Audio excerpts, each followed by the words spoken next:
Welcome to Mobile Legends!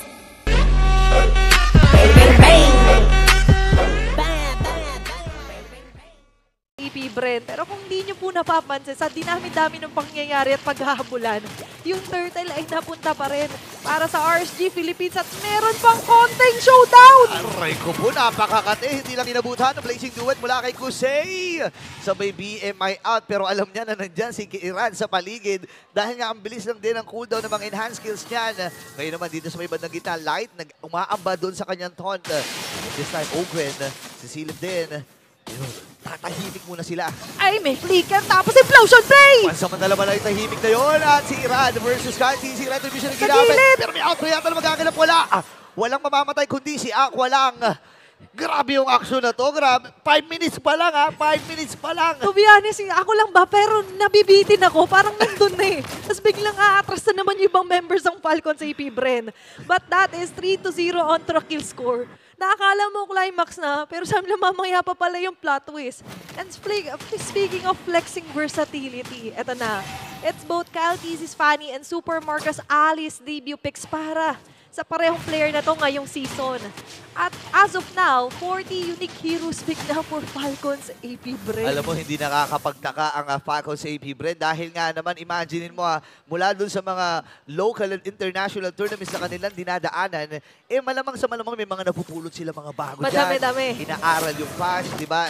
Lalo na kung mag-uusapan natin international tournaments, may kita din natin sa iba't ibang mga panig ng mundo, may mga naglalabasan nila mga ibang Tama mga naman. meta, di ba? Ito yung mga balikbayan na maraming pasalubong. Diba? At yung meta na yun ay pwede nga ba maging salubong or medyo palubog. Pero ngayon ay pasulong ulit. Ay iba sa mga members ng RSG Philippines. Ito yung eye on the prize pagdating sa Turtle Conceal Play. Wala mo nang uli dito po rito. Ayoko nang sabihin yung word na tahimik kasi pag binabanggit natin yung biglang may nahahatak, biglang may implosion. Pero sa ngayon, ito na yung tunay na parang nag-aambahan muna. Tsaka parang hindi nila alam yung definisyon ng isang salitang tahimik. Wala yun. Lalaban na naman talaga. Because of hindi na kumabot doon. Sapat yung burst damage. Huli! Kaya lang nahuli ang RSG Philippines. Atras muna sila. Presentation from Aqua. Pero ang napuruhan nila ay walang iba kundi si Nibor. At siya lang ang mamamatay. Anong force on our errors? Walang magkaka-error dito sa pamilyang to. And Falcons AP Bren, they want more. Nandun yung taunt. But the beauty of a Fanny, kaya niyang umatras para doon sa ganung klaseng sitwasyon. At ngayon sa may bandang kanto, may nag-aabang na naman ng mga tropa. Ito na nga ba yung dilubyo para sa Falcons AP Bren? May trigger pa siya dito si Ogwen, pero dadalhin lang din sa may gilid. Light ay napakunat lang talaga! Ay! And of Kapitan Pew ang makakakuha ng kanyang ulang kill. Pero di pa matapos ang laban na to. Kasi si Kusei, mag-inay sa target nila. Hindi naman din yung pathway, pero may BMI out. Ankle breaker. Kakayanin pa ba? May energy pa dito si Kyle TZ. But not for long. Dahil isang hampas na lang. Buhay pa rin. Hindi na susugod si Flap. Si Z. Re-respeto na ang pagod sa AB Bren. Can't touch this! Grabe si Kusei doon. Na-imagine ko kung paano siya i-edit mamaya ng mga admins. But definitely dito sa may bandang taas talaga ang puro ng pressure for Falcon sa EP Bren. Yung baba given na yan eh. Oo, alam mo na kagad. Oo, pero dito tayo sa may bandang gitna muli. At nandito na rin ang ibang sa mga members ng RSG Philippines. Kung kayo guys ay natutuwa sa mga pangyayari, press 1. Press 2 naman kung tingin nyo ay ma-extend pa itong laban na ito. Kasi ako sa tingin ko, maya-maya ay pwedeng na makaganti man ng mga kills dito ang RSG Philippines. 5-0 ang ating score. Siguro okay, ipipress ko lahat ng numbers kasi hindi mo na ma-predict. Ay, ito. Kung ano nga ba, speaking of the prediction, Ito. Malamang ang pagod sa AB Bren. 84.5% para sa Falcon sa EP Bren at RSG Philippines naman. Accumulated a total of 15.5%. Ito yung mga prediksyon na maaari nga bang tumugma sa magiging resulta dito sa laban na to. Pero ito ang resulta ng pag-aantay ng ilan sa mga members ng Falcon sa EP Bren nakaabang dito sa taas habang nag-respond na rin naman ang unang Lord para sa laban na to. Naku, hindi nila napigilan yung pagkakabasag kasi Hindi may na. siege minion na nakalusot. Ngayon naman sa may bandang gitna, Aqua and Light ay nag-aabang din lamang ng kanilang magiging setup. Wings available na kay Nibor. Pero Pero parang control lang sa lane ang target dito ng Falcons AP Bren. At ngayon, ang RC Philippines ay tila ba nagpa-farm muna, nag-aantay ng mga items at nakita ko naka-Holy Crystal na rin ngayon si Irad. So kahit pa paano yung inaasahan natin, nandun na rin maya-maya lamang. Kasi parang kanina, ganun muna eh. At ngayon, syempre para sa Falcons AP Bren naman, slowly building up their lead in terms of gold man yan, pressure sa mapa. Pero isa sa lead na hinahawakan talaga nila, yung buong oras sa mapa natin, hawak talaga nila. Yun nga ang mahirap dito, pero ang mahirap na parte ay si Zeta pa nakakit si Libor! Ay, Sabi naku! mga cable play, pero kaya pa rin tibayan na ni Libor ang kanyang loob para doon at maka-survive. Nagamit yung implosion. So, good idea ito para sa RSG, if ever man, na mag-go-commit sila doon sa Lord na yun. Wala ding flicker. Tibay at lakas ng loob ang puhunan ngayon ni Libor. At ngayon for RSG Philippines, ano nga ba yung magiging kapalit ng ilan sa mga na-exhaust na resources sa kanila? Pero sa ngayon, kailangan din talaga nilang pumuro ng gusto sa pagkakapital kay Kusei. And remember guys, medyo na-adjust din talaga ang isang Claude. And mamaya mas aasahan natin yung power spec niya na mas maaga. At ngayon, maaga rin sisimula ng Falcons AP Bren. Ang pagtunog, magsisimula naman tayo sa Lord Dance. Pero panibagong pagsilip para dito sa members ng RSG Philippines! Ay, naku, huwag kang sisilip. Kakasabi ko pa lang. Sabi ni Kyle DC, huwag kang sisilip-silip dyan, Kusei. Lalo na, purify lang ang iyong dala. No. Ngayon naman ay hahawakan na rin ng F-Cap or ng Beast. Itong Lord na ito, nakasilip din si Light. They have to. Nag-aabang sila, ha? Kailangan nilang i-raid ngayon ng Hive. Nasa nagtatago ang mga bees.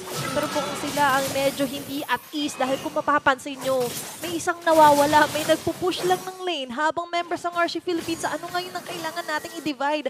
Ano yung kailangan nating i-conquer? Kasi sa ngayon, we have to conquer our fears. Nandyan yung takot, pero at the same time, kailangan nga ng lakas ng loob. At ngayon, mas malakas yung loob ni Fraptizi na magpakita-kita dito sa mapa. Alam mo kapag nakaganyan dyan si Kyle, medyo kinakabahan na talaga ako. Look at that! Isang ikot lang. Kalahati kagad yung buhay ni Light. Dito na yung implosion. Ay, Siniburo na naman talaga nahuli maging na target naman! Si Aqua naman. Nagamit na kagad yung Pride of Fight sa kanyang passive. At mamamatay kagad yung setup mula dito sa team RSG. Same with Nibor. 3v5 ang magiging laban. Ang magiging desisyon na lang ata ng RSG ay isuko itong Lord. Naku, 2 for not. Walang naging trade sa pagkakataon na yan in Wala. Falcons AP Bren. Kung kanina sabi ko, parang nabibitin tayo, parang kailangan extended ng mga teamfights. Ayaw nila. Mas nagiging malinis ang pag-atake nila. At ngayon, it's going to be a clear Lord, a clean Lord para sa Falcons AP Bren. 7-0 ang current kill score natin, Burrito. Tapos gusto pa yata dagdagan ni Kalkisi yung kanyang bilang! Isahan pa ata dito. Mabuti na lang. Nakatapak ng Cyclone Eye. Itong si Light. Nabuhay siya doon at nakasapak din. Ngayon naman, unti-unti na tumutumba lahat ng mga katorehan dito ng RG Philippines. Pero may nangyari pa rin dito sa ibaba. Super Marco versus Iran. Flicker out muna kay Super Makmak. At si Ogen ay nakasilip din kung sino yung nagamit niya. Flap TZ ay kumbaga tinitingnan niya sa gilid. Kung okay pa ba kayo dyan, pre? Okay pa ba kayo dyan? Siya ang taga-check. Taga-check. Siya ang checker. Pero syempre, kailangan din nila i-assure yung quality ng mga engages nila against RSG Philippines. Kasi remember, makailang ulit din tayo nakakita ng somewhat of a comeback from them. And to be honest, nandun pa rin naman sa lineup nila yung prowess or key to victory. Isa sa tinitingnan natin dito si Irad at si Kusei. Pero sa ngayon kasi isa rin siya sa nape-pressure sa linya niya. And speaking of pressure, sabay-sabay ang pag-angat dito sa may bandang taas. Naglatag pa ng carpet! Ito na yung pressure, kasabay pa nga ng implosion. Ako delikado atin dito pa ako sa ibibento na magkakataon. Ang raid mula sa RSG. Double kill mula kay Lad. Same with Aqua. Nakatatlo na kagad dito ang kumula ng RSG Philippines. Apat na kanilang itutumba. Ngayon naman, depensa ang kanilang gagawin. Medyo malayo si Fuse sa mga kaganapan na yon. Magiging matagumpay ito. Tori lang sa may bandang itaas ang naging casualty. Pero hindi pa natapos. Irad, papasok din ata. May pokes din. Tama na, sabi nila, okay na. Okay na. Nakaabante tayo ng konti. Apat ang napatumba nila sa piece. Ito yung sinasabi ko kanina na hindi mo dapat maliitin ng RSG Philippines. Andito ang Raiders. Ano yung task force? Ano yung O-plan nila ngayon? Ang O-plan tapusin ng gitna. Tinapos na nga nila yung una at pangalawa. Base turret na lang sa may middle lane ang natitira dito. Pero kailangan umiska po na rin ng RSG from, sabihin natin na from 5K to 1K na lang ang hawak-hawak na goal dito ng Falcons AP Bren. Magandang equalizer. Dinakuha nila doon. Sobrang ganda.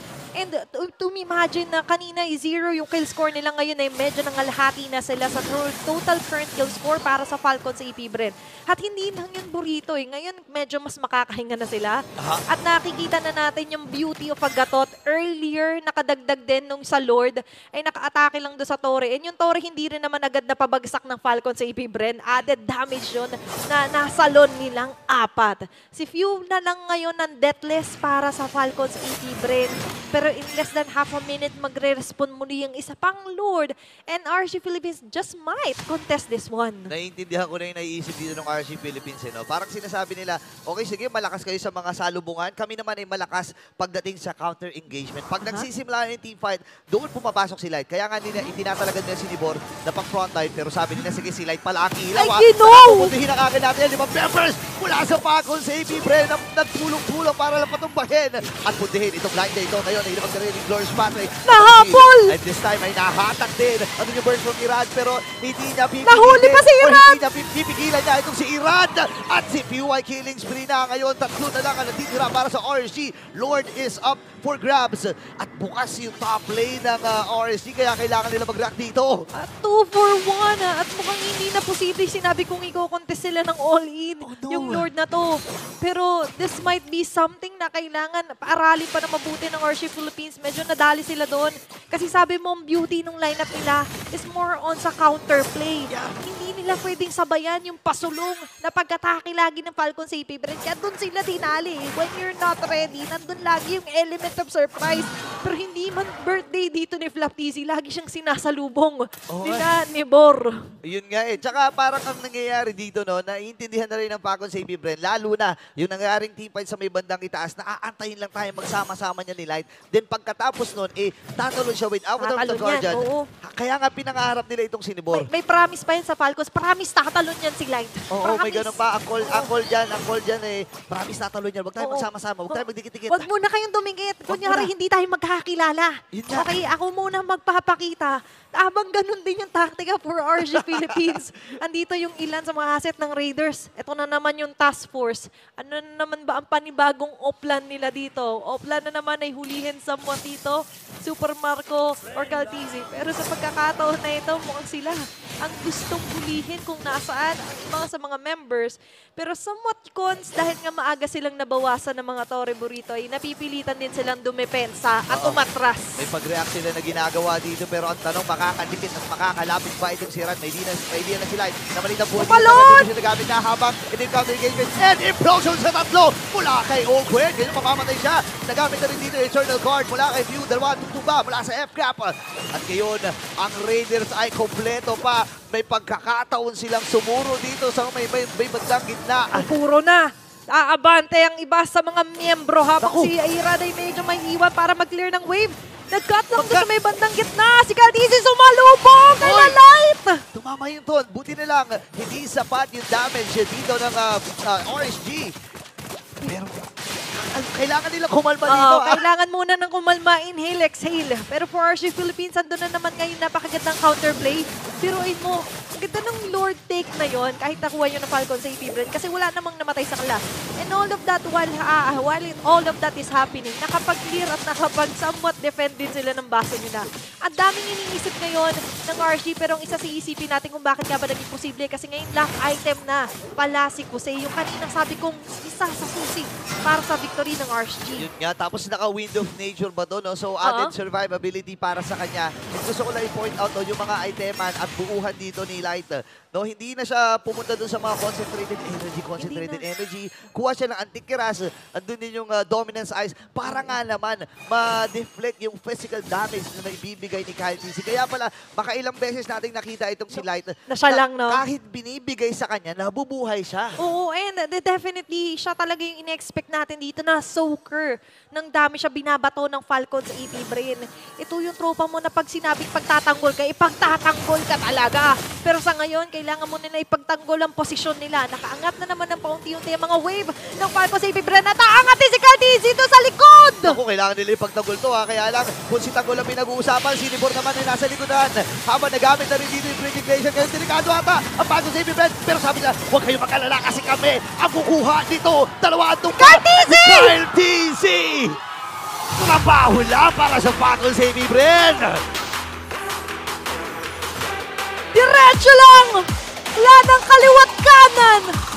Falcons AP Bren takes game number 1! Nabilang kung ilan ang nagkukumpulan sa may gitna. Pre, ilan sila dyan? 5! Sige, diretso na ako! Diniretso na nga lang talaga. Pero syempre, diretsoin nating tanungin at siya sa atin ang mga pangyayari sa game number 1. Tara muna sa Infinix Game ng Bayan. 3 lang kami dito pero 5 yung nandun sa clash na yon, and 1 ang kinailangan ng Falcons AP Bren to take game number 1 against RSG Philippines. Kinailangan ko ng parang eucalyptus style dun sa lava na yun. Sinipon ako ng konti eh. Pero ibang klase yung switch around ni KarTZ dun. Ikaw muna. Sige, ako muna. Nagpa-practice lang. Alam mo, ang malapit doon is yung gameplay ni KarTZ rito. Hindi ito yung full commitment panning na usually natin nakikita. Pero yung last play din, sobrang lupit din ni Ogwin doon. Again, 100% Tigreal win rate for Falcons AP Bren. Ang kinagandaan dito, alam nila eh. Gets na gets sila yung time na mag-commit, yung full commit. May time na parang ano ka lang, yung makikipagsayawan ka lang sa kalaban mo. Yung last clash, actually, pwedeng i-flicker ni Ogwin agad-agad yung kanyang implosion. Pero hinihintay nila na parang, okay, magbaback, pwede natin puntahan yung top, i-hold yung implosion. Nung nag-react na yung RSG, doon natin nakita yung flicker implosion kasi nasa taas na si KarTZ. And medyo para sa akin naging mahirap din i-execute talaga yung Tigreal, yung Gatot Kacha na binabanggit natin kanina for the side of RSG Philippines, while meron silang isang naging magandang play towards that top lane na kung saan muntikan na nilang mabaliktad yung koponan ng Falcons AP Bren.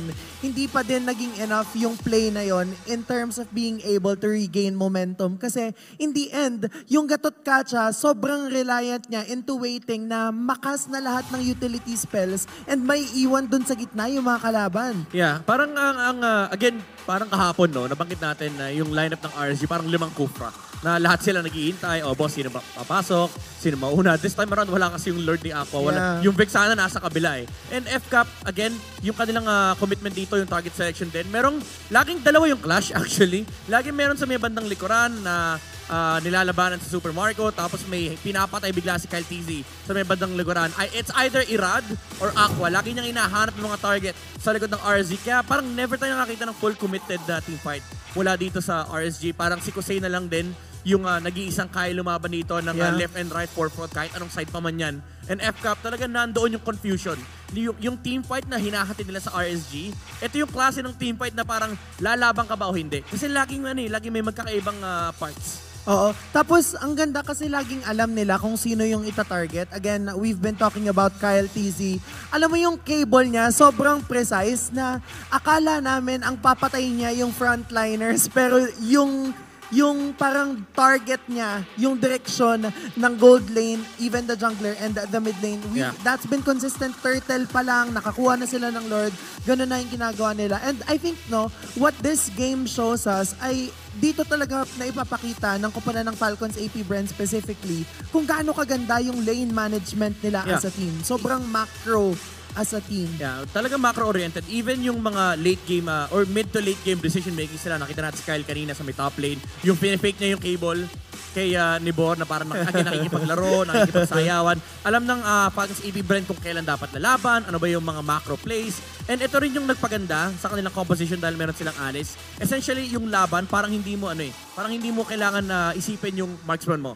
And it's essentially a fighter gold lane na nakikita natin matagal na. Back in Season 7, Season 8 ng MPL, yung mga marksman dati parang hindi na iniintindi kasi fighter yun nandun sa gold lane. And yung kinagandahan sa posisyon dito ni Super Marco, minsan siya pa yung initiator. Talaga nagkakaroon ng malaking space dito si KarTZ. Piliin ano ba yung mga team fight na kailangan mong pasukin. And umabot nga tayo sa point ng game na hindi na nga team fight yung pinili niya eh. Parang sinabi na ng mga kampanya na, sige, i-hold namin yung 4 dito, yung 5 dito sa harap ng base sila, puntahan mo na lang yung top lane. Mahirapan din naman sila in a way Kasi late game parang kulang din yung kanilang burst damage para mapatay ng isa-isa dito yung heroes ng RSG. Kasi nakikipagsabayan na rin naman si Kusei with the Claude. Nandiyan na yung kanyang full items. Although may Winter Crown naman, Super Marco, at the end of the day, hindi enough yung kanilang sustain.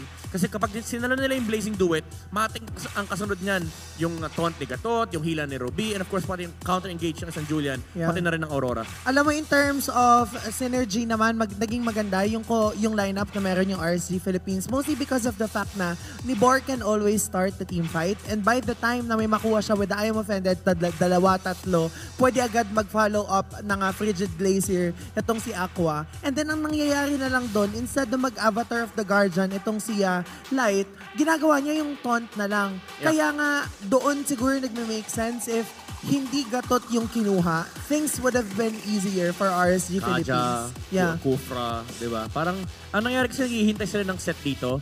And dahil nga yung F-Cup di rin naman nag-i-initiate ng laban, nakikipagsayawan lang. Si Light nakikipagsayawan din. There were moments na parang si Light talaga yung na-force dito, nagagamit yung Avatar of the Guardian to disengage, na-force pa yung Revitalize. You'd have to look at other angles for RSG. Pwede rin naman yung hila ni Bor, pero yun kasi yung takot ng yung kapag humila ka, biglang lilito yung Alice, parang kabute. Na hinila mo yung Tigreal, biglang lalabas yung pagod sa AP Bren. Oo. Tsaka dalawa sila dyan eh. No? But again, you had a thought in mind. Yeah.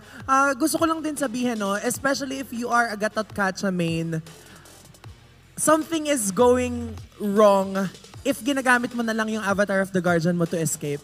If hindi na going inside. So yun yung parang food for thought. Parang medyo mahirap. Ano nang tawag doon? Hindi, bigyan mo akong 5 paano. Sige, Pagbalik natin. Hayaan mo. Si Mara bahala sa'yo. Okay, but anyway, you guys were talking about the Gatot Kacha. It's kind of like an unusual pick and it clearly didn't work para sa side ng RSG Philippines kasi hindi mo nagagamit yung fullest of potential ng Gatot Kacha. Pero ito na. Imbis na Avatar of the Guardian, Midnight, mabibigyan ka na ng oras na mag-isip kung ano ba yun. Kasi nandito, si Mara Aquino together with the Reportiverse. Mara, what's up? Welcome to M News. As the road to M6 is getting closer and closer, let's get a glimpse around the world of competitive MLBB. First up, let's head to MPL Indonesia. Last night, the classic derby featuring RQ Hoshi and EVO's Legends. We saw the biggest upset of MPL Indonesia Season 14. Now, why was this such a big deal? This is because no one expected the 9th seed to be able to beat the 1st seed. RQ Hoshi was enjoying 8 straight wins until EVO showed up last night and gave them a reverse sweep, ending their streak and hurting their pride. And now after Indonesia, let's move on to MPL Singapore. Now we're gonna be talking about the Dream Team NIP Flash dominating the standings. Their match record, 6-0. Their game record, 12-0. No one has been able to beat NIP Flash. And in their latest match against Homeboys, our Pinoy pride, Kurt Teasy, was flexing Fanny in the mid lane. And we're going to be talking more on that in the meta check. And finally, we're pleased to announce the M6 World Championship happening in a Swiss format. 16 of the world's best will begin the best of 1 head-to-head group stage at Itayon. They need to win 3 times to be able to make it to the knockout stage. If you don't win 3, well, you're out early. What do you guys think about this Swiss format? Write it down below. We're gonna be discussing more of that. And this has been M News. Next week, we'll talk about the latest trends and happenings in the world of MLBB. So we'll see you then. And now we're gonna head back to our panel. Pasa. Maraming salamat, Mara Aquino. It's so nostalgic to see Mara delivering reports Kaya nga again. nakakamiss. You'd love to see it, especially with the recent M News na ito nga ang pinagtutuunan ng pansin ng 8 teams dito sa Pilipinas and of course all of the other teams that Mara has mentioned.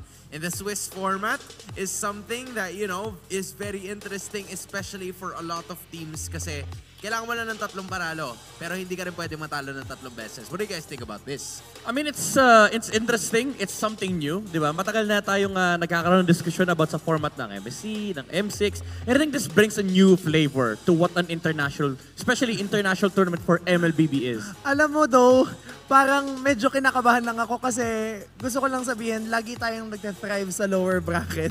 Yung Cinderella story natin lagi sa lower bracket. So with this, maaapektuhan nito yung mga magiging run ng mga soon-to-be M6 representatives natin. You know what? I feel like kung gano'n naman, meron pa rin tayong 2 chance. Just 2 losses allowed. Diba? It's still a double elimination if you Meaning, would say, maximum. right? Oo, max. Maximum potential din ang posible nating makita sa kung sino ba ang tututukan ng ating camera kasi MPL Arena, give us your freshest look dahil naghahanap tayo ng Index Salon Beauties. Pag ikaw ang natapatan ng camera, mananalo ka ng Index Salon merchandise. So, Matic, kagaya ni ate, kaway-kaway lang every time na nakikita kayo ng camera or Sigma. Sigma. Sigma. Sigma. Kasi Sigma. Jola. Sino lalaban? May lalaban.